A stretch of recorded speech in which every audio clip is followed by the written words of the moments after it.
ଜିହିଜିକଲ ଅଧ୍ୟାୟ 33।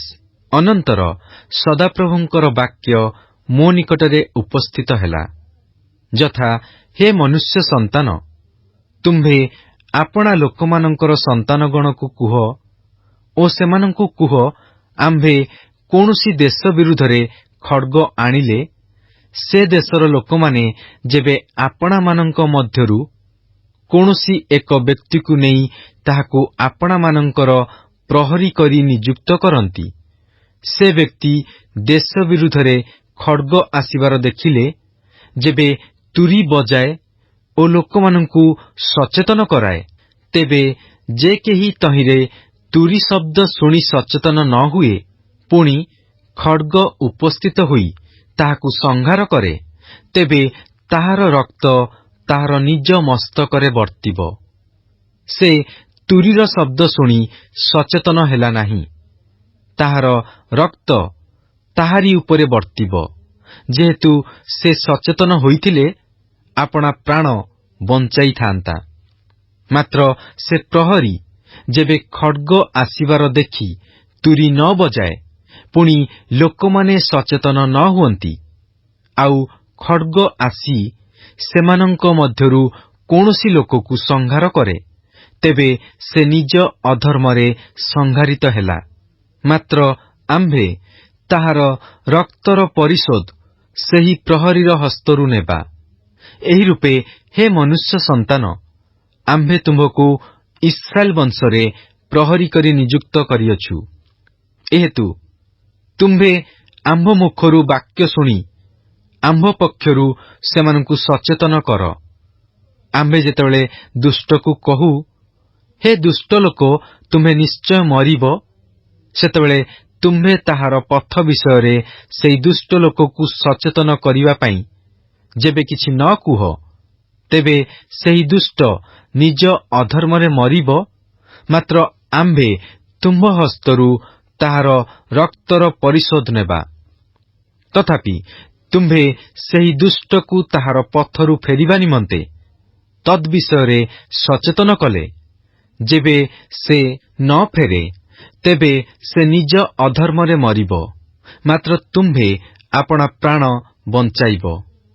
ଆଉ ହେ ମନୁଷ୍ୟ ସନ୍ତାନ, ତୁମ୍ଭେ ଇସ୍ରାଏଲ ବଂଶକୁ କୁହ, ତୁମ୍ଭେମାନେ ଏ ପ୍ରକାର କହୁଅଛ, ଆମ୍ଭମାନଙ୍କର ଆଜ୍ଞା ଲଙ୍ଘନ ଓ ଆମ୍ଭମାନଙ୍କର ପାପର ଭାର ଆମ୍ଭମାନଙ୍କ ଉପରେ ଅଛି ଓ ଆମ୍ଭେମାନେ ତହିଁରେ ହିଁ କ୍ଷୟ ପାଉଅଛୁ। ତେବେ ଆମ୍ଭେମାନେ କିପରି କରି ବଞ୍ଚିବା?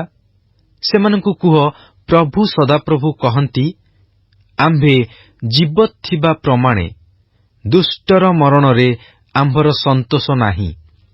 ମାତ୍ର ଦୁଷ୍ଟ ଯେପରି ଫେରି ବଞ୍ଚଇ, ଏଥିରେ ହିଁ ଆମ୍ଭର ସନ୍ତୋଷ ଅଛି। ତୁମ୍ଭେମାନେ ଫେର, ଆପଣା ଆପଣା କୁପଥରୁ ଫେର। କାରଣ ହେ ଇସ୍ରାଏଲ ବଂଶ, ତୁମ୍ଭେମାନେ କି ହେତୁ ମରିବ? ପୁଣି ହେ ମନୁଷ୍ୟ ସନ୍ତାନ, ତୁମ୍ଭେ ଆପଣା ଲୋକଙ୍କ ସନ୍ତାନଗଣକୁ କୁହ, ଧାର୍ମିକର ଧାର୍ମିକତା ତାହାର ଆଜ୍ଞା ଲଙ୍ଘନ କରିବା ଦିନ ତାହାକୁ ରକ୍ଷା କରିବ ନାହିଁ ଓ ଯେଉଁଦିନ ଦୁଷ୍ଟ ଲୋକ ଆପଣା ଦୁଷ୍ଟତାରୁ ଫେରେ, ସେଦିନ ସେ ଆପଣା ଦୁଷ୍ଟତା ଦ୍ୱାରା ପତିତ ହେବ ନାହିଁ। କିଏବା ଧାର୍ମିକ ଲୋକ ଯେଉଁଦିନ ପାପ କରେ, ସେଦିନ ସେ ଆପଣା ଧାର୍ମିକତା ଦ୍ୱାରା ବଞ୍ଚିପାରିବ ନାହିଁ। ସେ ଅବଶ୍ୟ ବଞ୍ଚିବ, ଏହି କଥା ଆମ୍ଭେ ଧାର୍ମିକକୁ କହିଲେ, ସେ ଯେବେ ଆପଣା ଧର୍ମରେ ନିର୍ଭର ରଖି ଅଧର୍ମ କରେ, ତେବେ ତାହାର କୌଣସି ଧର୍ମକର୍ମ ସ୍ମରଣ କରାଯିବ ନାହିଁ। ମାତ୍ର ସେ ଯେଉଁ ଅଧର୍ମ କରିଅଛି, ତହିଁରେ ହିଁ ସେ ମରିବ। ପୁନଶ୍ଚ ତୁମ୍ଭେ ଅବଶ୍ୟ ମରିବ, ଏହି କଥା ଆମ୍ଭେ ଦୁଷ୍ଟ ଲୋକକୁ କହିଲେ, ସେ ଯେବେ ଆପଣା ପାପରୁ ଫେରି ନ୍ୟାୟ ଓ ଧର୍ମାଚରଣ କରେ, ସେହି ଦୁଷ୍ଟ ଲୋକ ଯେବେ ବନ୍ଧକୀ ଦ୍ରବ୍ୟ ଫେରାଇ ଦିଏ, ସେ ଯାହା ଅପହରଣ କରିଥିଲା ତାହା ପରିଶୋଧ କରେ, କୌଣସି ଅଧର୍ମ ନ କରି ଜୀବନଦାୟକ ବିଧିରୂପ ପଥରେ ଚାଲେ, ତେବେ ସେ ଅବଶ୍ୟ ବଞ୍ଚିବ, ସେ ମରିବ ନାହିଁ। ତାହାର କୃତ କୌଣସି ପାପ ତାହା ବିରୁଦ୍ଧରେ ସ୍ମରଣ କରାଯିବ ନାହିଁ। ସେ ନ୍ୟାୟ ଓ ଧର୍ମାଚରଣ କରିଅଛି, ସେ ଅବଶ୍ୟ ବଞ୍ଚିବ। ତଥାପି ତୁମ୍ଭ ଲୋକମାନଙ୍କର ସନ୍ତାନଗଣ କହୁଅଛନ୍ତି, ପ୍ରଭୁଙ୍କର ପଥ ସରଳ ନୁହେଁ। ମାତ୍ର ପ୍ରକୃତରେ ସେମାନଙ୍କର ପଥ ସରଳ ନୁହେଁ। ଧାର୍ମିକ ଲୋକ ଆପଣା ଧାର୍ମିକତାରୁ ଫେରି ଅଧର୍ମ କଲେ ସେ ତହିଁରେ ହିଁ ମରିବ। ପୁଣି ଦୁଷ୍ଟ ଲୋକ ଆପଣା ଦୁଷ୍ଟତାରୁ ଫେରି ନ୍ୟାୟ ଓ ଧର୍ମାଚରଣ କଲେ ସେ ତହିଁରେ ବଞ୍ଚିବ। ତଥାପି ତୁମେମାନେ କହୁଅଛ, ପ୍ରଭୁଙ୍କର ପଥ ସରଳ ନୁହେଁ। ହେ ଇସ୍ରାଏଲ ବଂଶ, ଆମ୍ଭେ ତୁମ୍ଭମାନଙ୍କର ପ୍ରତ୍ୟେକ ଲୋକକୁ ତାହାର ଆଚାର ବ୍ୟବହାର ଅନୁସାରେ ବିଚାର କରିବା।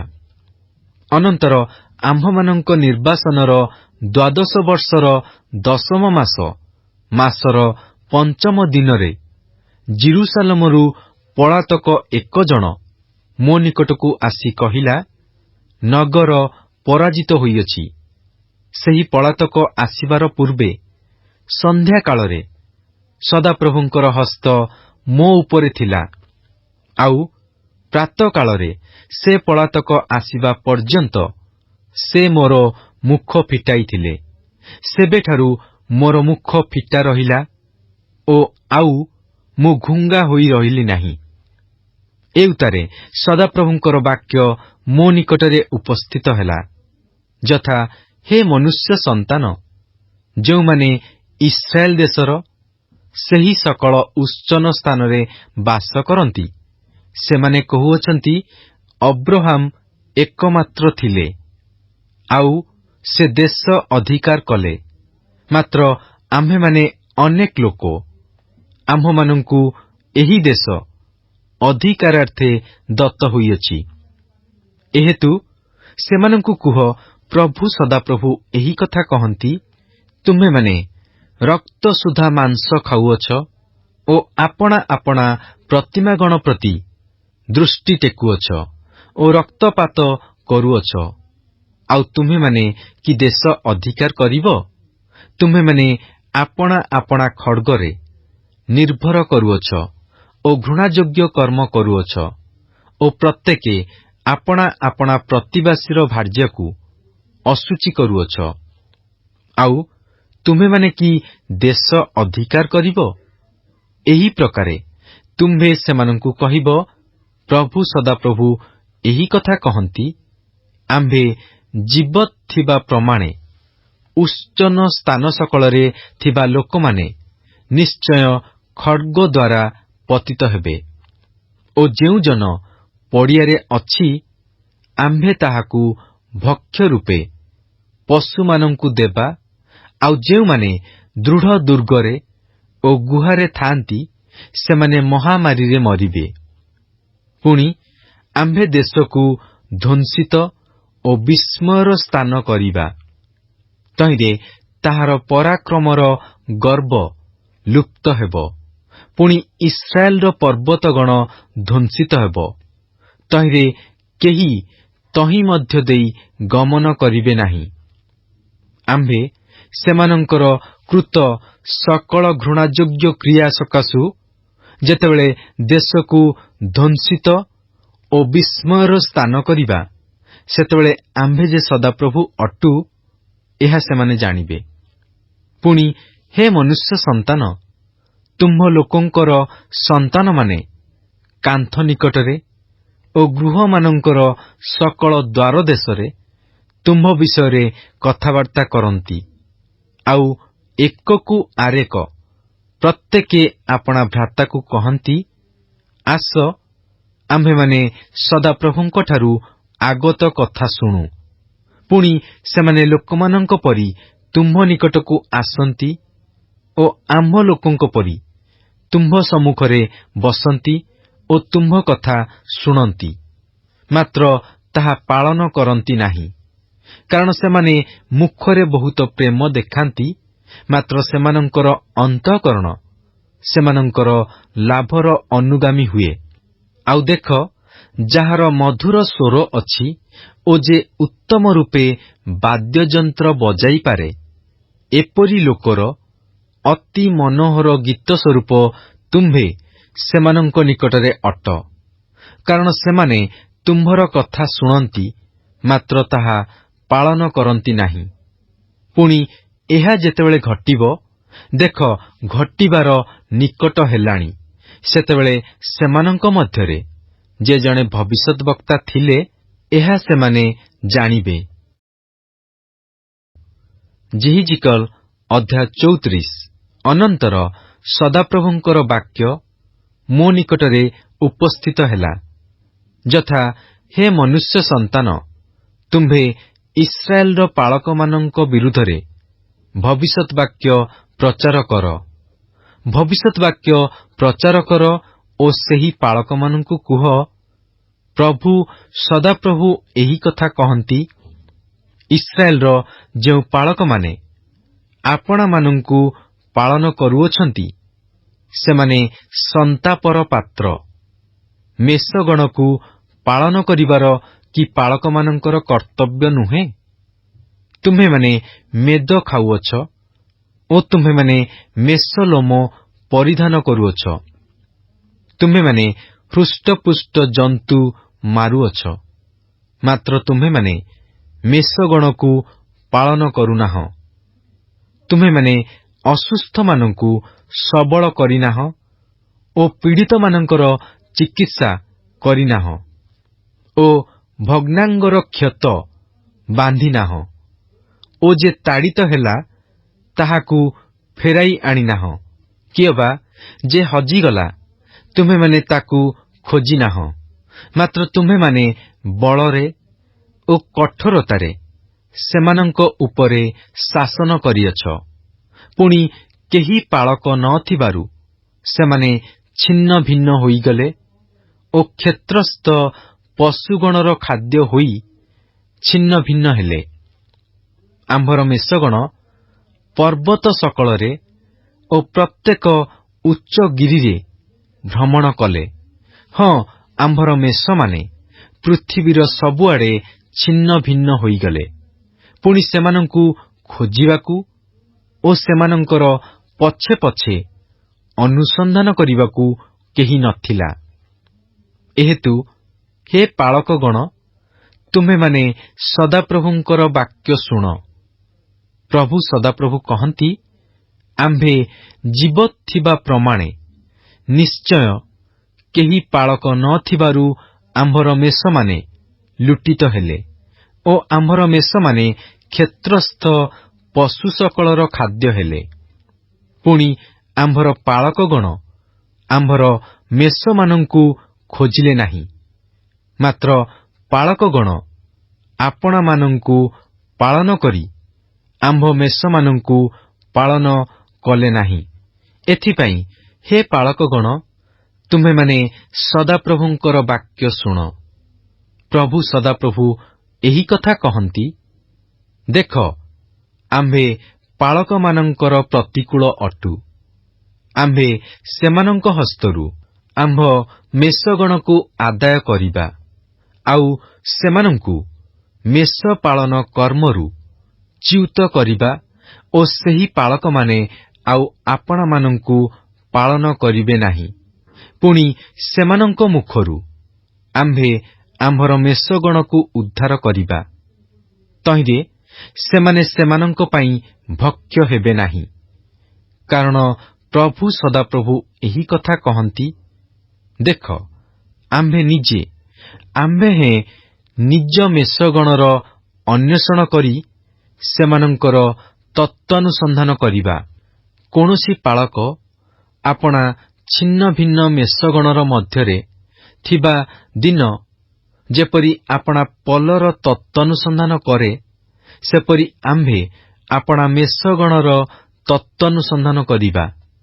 ଆଉ ମେଘାଚ୍ଛନ୍ନ ଓ ଅନ୍ଧକାର ଦିନରେ ସେମାନେ ଯେ ଯେ ସ୍ଥାନରେ ଛିନ୍ନ ଭିନ୍ନ ହୋଇଅଛନ୍ତି, ସେ ସକଳ ସ୍ଥାନରୁ ସେମାନଙ୍କୁ ଉଦ୍ଧାର କରିବା। ଆଉ ଆମ୍ଭେ ନାନା ଗୋଷ୍ଠୀୟମାନଙ୍କ ମଧ୍ୟରୁ ସେମାନଙ୍କୁ ବାହାର କରି ଆଣିବା ଓ ନାନା ଦେଶରୁ ସେମାନଙ୍କୁ ସଂଗ୍ରହ କରି ସେମାନଙ୍କୁ ନିଜ ଦେଶକୁ ଆଣିବା। ପୁଣି ଆମ୍ଭେ ସେମାନଙ୍କୁ ଇସ୍ରାଏଲର ପର୍ବତ ସକଳରେ, ଜଳପ୍ରବାହର ନିକଟରେ ଓ ଦେଶର ସକଳ ବସତି ସ୍ଥାନରେ ଚରାଇବା। ଆମ୍ଭେ ଉତ୍ତମ ଚରାଣୀ ସ୍ଥାନରେ ସେମାନଙ୍କୁ ଚରାଇବା। ପୁଣି ଇସ୍ରାଏଲର ଉଚ୍ଚସ୍ଥଳୀର ପର୍ବତଗଣର ଉପରେ ସେମାନଙ୍କର ଖୁଆଡ଼ ହେବ। ସେହି ସ୍ଥାନରେ ସେମାନେ ଉତ୍ତମ ଖୁଆଡ଼ ମଧ୍ୟରେ ଶୟନ କରିବେ ଓ ଇସ୍ରାଏଲର ପର୍ବତମାନର ଉପରେ ପୁଷ୍ଟିକର ଚରାଣୀ ସ୍ଥାନରେ ସେମାନେ ଚରିବେ। ପ୍ରଭୁ ସଦାପ୍ରଭୁ କହନ୍ତି, ଆମ୍ଭେ ନିଜେ ଆପଣା ମେଷଗଣକୁ ଚରାଇବା ଓ ଆମ୍ଭେ ସେମାନଙ୍କୁ ଶୟନ କରାଇବା। ଯେ ହଜିଥିଲା ଆମ୍ଭେ ତାହାର ଅନ୍ୱେଷଣ କରିବା ଓ ଯେ ତାଡ଼ିତ ହୋଇଥିଲା ତାହାକୁ ପୁନର୍ବାର ଆଣିବା। ପୁଣି ଭଗ୍ନାଙ୍ଗର କ୍ଷତ ବାନ୍ଧିବା ଓ ପୀଡ଼ିତକୁ ସବଳ କରିବା, ଆଉ ହୃଷ୍ଟପୁଷ୍ଟ ଓ ବଳବାନକୁ ସଂହାର କରିବା। ଆମ୍ଭେ ନ୍ୟାୟମତେ ସେମାନଙ୍କୁ ପାଳନ କରିବା। ପୁଣି ହେ ଆମ୍ଭର ପଲ, ତୁମ୍ଭମାନଙ୍କ ବିଷୟରେ ପ୍ରଭୁ ସଦାପ୍ରଭୁ ଏହି କଥା କହନ୍ତି। ଦେଖ, ଆମ୍ଭେ ପଶୁ ଓ ପଶୁର ମଧ୍ୟରେ, ମେଷ ଓ ଛାଗଗଣର ମଧ୍ୟରେ ବିଚାର କରୁ। ଉତ୍ତମ ଚରାଣୀ ସ୍ଥାନରେ ଚରିବାର, ମାତ୍ର ଚରାଣୀର ଅବଶିଷ୍ଟାଂଶ ପଦତଳେ ଦଳିବାର ଓ ନିର୍ମଳ ଜଳ ପାନ କରିବାର, ମାତ୍ର ତହିଁର ଅବଶିଷ୍ଟାଂଶ ଆପଣା ପଦରେ ଗୋଳିଆ କରିବାର, ଏହା କି ତୁମ୍ଭମାନଙ୍କୁ କ୍ଷୁଦ୍ର ବିଷୟ ଦିଶୁଅଛି? ମାତ୍ର ତୁମ୍ଭେମାନେ ଯାହା ପଦରେ ଦଳିଅଛ, ଆମ୍ଭର ମେଷଗଣ ତାହା ଭୋଜନ କରନ୍ତି ଓ ଯାହା ତୁମ୍ଭେମାନେ ପଦରେ ଗୋଳିଆ କରିଅଛ, ତାହା ସେମାନେ ପାନ କରନ୍ତି। ଏହେତୁ ସେମାନଙ୍କୁ ପ୍ରଭୁ ସଦାପ୍ରଭୁ ଏହି କଥା କହନ୍ତି, ଦେଖ, ଆମ୍ଭେ ହିଁ ହୃଷ୍ଟପୁଷ୍ଟ ପଶୁ ଓ କ୍ଷୀଣ ପଶୁ ମଧ୍ୟରେ ବିଚାର କରିବା। ତୁମ୍ଭେମାନେ ପାର୍ଶ୍ୱରେ ଓ ସ୍କନ୍ଧରେ ପୀଡ଼ିତମାନଙ୍କୁ ଠେଲି ଦେଉଅଛ ଓ ବାହାରେ ସେମାନଙ୍କୁ ଭିନ୍ନ ଭିନ୍ନ ନ କରିବା ପର୍ଯ୍ୟନ୍ତ ସେ ସମସ୍ତଙ୍କୁ ଆପଣା ଶୃଙ୍ଗରେ ପେଲି ଦେଉଅଛ। ଏଥିପାଇଁ ଆମ୍ଭେ ଆପଣା ପଲକୁ ରକ୍ଷା କରିବା, ତହିଁରେ ସେମାନେ ଆଉ ଲୁଟିତ ହେବେ ନାହିଁ। ପୁଣି ଆମ୍ଭେ ପଶୁର ଓ ପଶୁର ମଧ୍ୟରେ ବିଚାର କରିବା, ଆଉ ଆମ୍ଭେ ସେମାନଙ୍କ ଉପରେ ଏକ ପାଳକ ଅର୍ଥାତ୍ ଆମ୍ଭର ଦାସ ଦାଉଦକୁ ନିଯୁକ୍ତ କରିବା। ତହିଁରେ ସେ ସେମାନଙ୍କୁ ଚରାଇବ ଓ ସେ ସେମାନଙ୍କର ପାଳକ ହେବ। ପୁଣି ଆମ୍ଭେ ସଦାପ୍ରଭୁ ସେମାନଙ୍କର ପରମେଶ୍ୱର ହେବା ଓ ଆମ୍ଭର ଦାସ ଦାଉଦ ସେମାନଙ୍କ ମଧ୍ୟରେ ଅଧିପତି ହେବ। ଆମ୍ଭେ ସଦାପ୍ରଭୁ ଏହା କହିଅଛୁ। ଆଉ ଆମ୍ଭେ ସେମାନଙ୍କ ପକ୍ଷରେ ଶାନ୍ତିର ନିୟମ ସ୍ଥିର କରିବା ଓ ହିଂସ୍ରକ ପଶୁଗଣକୁ ଦେଶରୁ ଶେଷ କରିବା। ତହିଁରେ ସେମାନେ ନିରାପଦରେ ପ୍ରାନ୍ତରରେ ବାସ କରିବେ ଓ ବନରେ ଶୟନ କରିବେ। ପୁଣି ଆମ୍ଭେ ସେମାନଙ୍କୁ ଓ ଆମ୍ଭ ପର୍ବତର ଚତୁର୍ଦ୍ଦିଗସ୍ଥିତ ସ୍ଥାନକୁ ଆଶୀର୍ବାଦ ସ୍ୱରୂପ କରିବା, ଆଉ ଆମ୍ଭେ ଯଥା ସମୟରେ ଜଳଧାରା ବର୍ଷାଇବା, ତାହା ଆଶୀର୍ବାଦର ଜଳଧାରା ହେବ। ଆଉ କ୍ଷେତ୍ରସ୍ଥ ବୃକ୍ଷ ଆପଣାର ଫଳ ଉତ୍ପନ୍ନ କରିବ ଓ ଭୂମି ଆପଣାର ଶସ୍ୟ ଉତ୍ପନ୍ନ କରିବ। ପୁଣି ସେମାନେ ଆପଣମାନଙ୍କ ଦେଶରେ ନିରାପଦରେ ରହିବେ। ଆଉ ଆମ୍ଭେ ସେମାନଙ୍କ ଜୁଆଳିର ଖିଲ ଭାଙ୍ଗିଲେ ଓ ସେମାନଙ୍କୁ ଦାସତ୍ୱ କରାଇବା ଲୋକମାନଙ୍କ ହସ୍ତରୁ ଉଦ୍ଧାର କଲେ, ଆମ୍ଭେ ଯେ ସଦାପ୍ରଭୁ ଅଟୁ, ଏହା ସେମାନେ ଜାଣିବେ।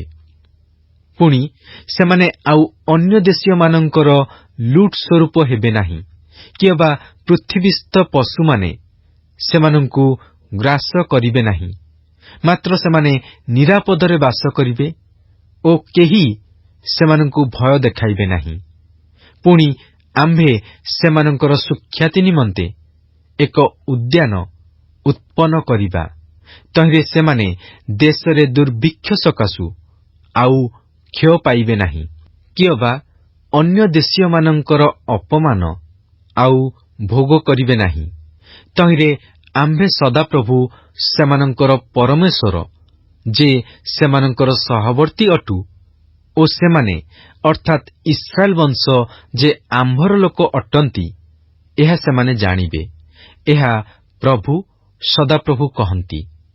ପୁଣି ଆମ୍ଭର ମେଷ, ଆମ୍ଭର ଚରାଣୀ ସ୍ଥାନର ମେଷ ଯେ ତୁମ୍ଭେମାନେ ମନୁଷ୍ୟ ଅଟ ଓ ଆମ୍ଭେ ତୁମ୍ଭମାନଙ୍କର ପରମେଶ୍ୱର ଅଟୁ, ଏହା ପ୍ରଭୁ ସଦାପ୍ରଭୁ କହନ୍ତି। ଯେହିଜିକଲ୍ ଅଧ୍ୟାୟ 35। ଆହୁରି ସଦାପ୍ରଭୁଙ୍କର ବାକ୍ୟ ମୋ ନିକଟରେ ଉପସ୍ଥିତ ହେଲା, ଯଥା, ହେ ମନୁଷ୍ୟ ସନ୍ତାନ, ତୁମ୍ଭେ ସେଇର୍ ପର୍ବତ ବିରୁଦ୍ଧରେ ମୁଖ ରଖ ଓ ତାହା ବିରୁଦ୍ଧରେ ଭବିଷ୍ୟତ୍ ବାକ୍ୟ ପ୍ରଚାର କରି ତାହାକୁ କୁହ, ପ୍ରଭୁ ସଦାପ୍ରଭୁ ଏହି କଥା କହନ୍ତି, ହେ ସେଇର୍ ପର୍ବତ, ଦେଖ, ଆମ୍ଭେ ତୁମ୍ଭର ପ୍ରତିକୂଳ ଅଟୁ ଓ ଆମ୍ଭେ ତୁମ୍ଭ ବିରୁଦ୍ଧରେ ଆପଣା ହସ୍ତ ବିସ୍ତାର କରିବା, ଆଉ ଆମ୍ଭେ ତୁମ୍ଭକୁ ଧ୍ୱଂସସ୍ଥାନ ଓ ବିସ୍ମୟର ବିଷୟ କରିବା। ଆମ୍ଭେ ତୁମ୍ଭର ନଗର ସବୁ ଶୂନ୍ୟ କରିବା ଓ ତୁମ୍ଭେ ଧ୍ୱଂସସ୍ଥାନ ହେବ। ଆଉ ଆମ୍ଭେ ଯେ ସଦାପ୍ରଭୁ ଅଟୁ, ଏହା ତୁମ୍ଭେ ଜାଣିବ। ତୁମ୍ଭର ଚିରକାଳ ଶତ୍ରୁତା ଭାବ ଅଛି ଓ ତୁମ୍ଭେ ଇସ୍ରାଏଲ ସନ୍ତାନଗଣର ବିପଦ ସମୟରେ, ଅର୍ଥାତ୍ ସେମାନଙ୍କର ଶେଷ ଅଧର୍ମର ସମୟରେ, ଖଡ୍ଗର ପରାକ୍ରମରେ ସେମାନଙ୍କୁ ସମର୍ପଣ କରିଅଛ। ଏହେତୁ ପ୍ରଭୁ ସଦାପ୍ରଭୁ ଏହି କଥା କହନ୍ତି, ଆମ୍ଭେ ଜୀବତ୍ ଥିବା ପ୍ରମାଣେ ତୁମ୍ଭକୁ ରକ୍ତପାତ ନିମନ୍ତେ ପ୍ରସ୍ତୁତ କରିବା ଓ ରକ୍ତ ତୁମ୍ଭ ପଛେ ପଛେ ଗୋଡ଼ାଇବ। ତୁମ୍ଭେ ରକ୍ତ ଘୃଣା କରିନାହଁ, ଏଥିପାଇଁ ରକ୍ତ ତୁମ୍ଭ ପଛେ ପଛେ ଗୋଡ଼ାଇବ। ଏହି ପ୍ରକାରେ ଆମ୍ଭେ ସେଇର୍ ପର୍ବତକୁ ବିସ୍ମୟର ବିଷୟ ଓ ଧ୍ୱଂସସ୍ଥାନ କରିବା ଓ ଆମ୍ଭେ ତହିଁ ମଧ୍ୟ ଦେଇ ଗମନକାରୀକୁ ଓ ଫେରିବା ଲୋକକୁ ଉଚ୍ଛିନ୍ନ କରିବା। ପୁଣି ଆମ୍ଭେ ତାହାର ହତ ଲୋକରେ ତାହାର ପର୍ବତଗଣକୁ ପୂର୍ଣ୍ଣ କରିବା। ତୁମ୍ଭର ଉପପର୍ବତରେ ଓ ଉପତ୍ୟକାରେ ଓ ଜଳପ୍ରବାହ ସକଳରେ ଖଡ୍ଗ ଦ୍ୱାରା ହତ ଲୋକମାନେ ପତିତ ହେବେ। ଆମ୍ଭେ ତୁମ୍ଭକୁ ସଦାକାଳ ଧ୍ୱଂସସ୍ଥାନ କରିବା ଓ ତୁମ୍ଭର ନଗର ସକଳ ନିବାସୀହୀନ ହେବ। ତହିଁରେ ଆମ୍ଭେ ଯେ ସଦାପ୍ରଭୁ ଅଟୁ, ଏହା ତୁମ୍ଭେମାନେ ଜାଣିବ। ସେ ସ୍ଥାନରେ ସଦାପ୍ରଭୁ ଥିଲେ ହେଁ ତୁମ୍ଭେ କହିଅଛ, ଏହି ଦୁଇ ଗୋଷ୍ଠୀ ଓ ଏହି ଦୁଇ ଦେଶ ମୋର ହେବ ଓ ଆମ୍ଭେମାନେ ତାହା ଅଧିକାର କରିବା। ଏହେତୁ ପ୍ରଭୁ ସଦାପ୍ରଭୁ କହନ୍ତି, ଆମ୍ଭେ ଜୀବତ୍ ଥିବା ପ୍ରମାଣେ ତୁମ୍ଭେ ଆପଣା ଘୃଣାଭାବ ହେତୁରୁ ସେମାନଙ୍କ ପ୍ରତି ଯେପରି କରିଅଛ, ଆମ୍ଭେ ତୁମ୍ଭର ସେହି କ୍ରୋଧ ଓ ସେହି ଈର୍ଷାନୁସାରେ ତୁମ୍ଭ ପ୍ରତି କର୍ମ କରିବା ଓ ଆମ୍ଭେ ଯେତେବେଳେ ତୁମ୍ଭର ବିଚାର କରିବା, ସେତେବେଳେ ସେମାନଙ୍କ ମଧ୍ୟରେ ଆପଣାର ପରିଚୟ ଦେବା। ଆଉ ତୁମ୍ଭେ ଇସ୍ରାଏଲର ପର୍ବତଗଣ ବିରୁଦ୍ଧରେ ଯେଉଁ ସକଳ ନିନ୍ଦାର କଥା କହିଅଛ, ଅର୍ଥାତ୍ ସେ ସବୁ ଧ୍ୱଂସସ୍ଥାନ ଓ ସେ ସବୁ ଗ୍ରାସାର୍ଥେ ଆମ୍ଭମାନଙ୍କୁ ଦତ୍ତ ହୋଇଅଛି ବୋଲି କହିଅଛ, ତାହା ଆମ୍ଭେ ସଦାପ୍ରଭୁ ଯେ ଶୁଣିଅଛୁ, ଏହା ତୁମ୍ଭେ ଜାଣିବ। ପୁଣି ତୁମ୍ଭେମାନେ ଆପଣା ମୁଖରେ ଆମ୍ଭ ବିରୁଦ୍ଧରେ ଆପଣାମାନଙ୍କୁ ବଡ଼ କରିଅଛ ଓ ଆମ୍ଭ ବିରୁଦ୍ଧରେ କଥା ବଢ଼ାଇଅଛ। ଆମ୍ଭେ ତାହା ଶୁଣିଅଛୁ ପ୍ରଭୁ ସଦାପ୍ରଭୁ ଏହି କଥା କହନ୍ତି, ସମୁଦାୟ ପୃଥିବୀର ଆନନ୍ଦ କାଳରେ ଆମ୍ଭେ ତୁମ୍ଭକୁ ଧ୍ୱଂସ କରିବା। ଇସ୍ରାଏଲ ବଂଶର ଅଧିକାର ଧ୍ୱଂସ ହେବାରୁ ତୁମ୍ଭେ ଯେପରି ଆନନ୍ଦ କରିଥିଲ, ସେପରି ଆମ୍ଭେ ତୁମ୍ଭ ପ୍ରତି କରିବା। ହେ ସେଇର୍ ପର୍ବତ, ହେ ସମୁଦାୟ ଇଦୋମ୍, ତୁମ୍ଭେ ଧ୍ୱଂସ ହେବ।